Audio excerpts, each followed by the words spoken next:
teams when you came in and look at what they did last year.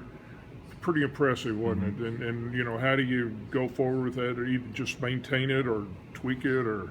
Well, that was Team 119. Yeah. You know, and that's the approach with the guys right now. It's you know, how this world is. What have you done for me lately? So that stuff was all good, but how do we get it better?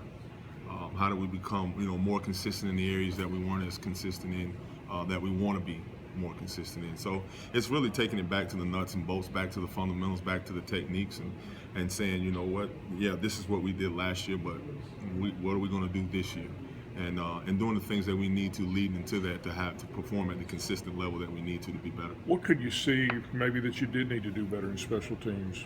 I think all around, when you take everything and you break it down, there's not just one thing. I think for the most part there's some technique and fundamental things here and there that needed to be tweaked. You know, some of that's personnel and mix and matching personnel and getting the right people in the right places, and you know, your drill work and how you put those things together from a standpoint of progression and teaching the kids how it all fits and come together, especially when you have so many young kids that is talented as we have in this program right now, and helping them to understand that and be able to execute that at the level we want. So I think it's a combination of things, and for just from a preparation standpoint, it's going out every day and attacking each phase and doing the things we need to do from that standpoint. It looked like Alvin Kamara was returning some kickoffs in practice. Is that something you'd look at? Yeah, you know, you want to take those type of guys that has that ability, that are special with the ball in their hands, and try to always find ways to put the ball in their hands, whether it's through punt return, kick return, throwing them the ball, handing them the ball. We want to get them the football. So you want to take all of those type of body types and those guys that have that skill set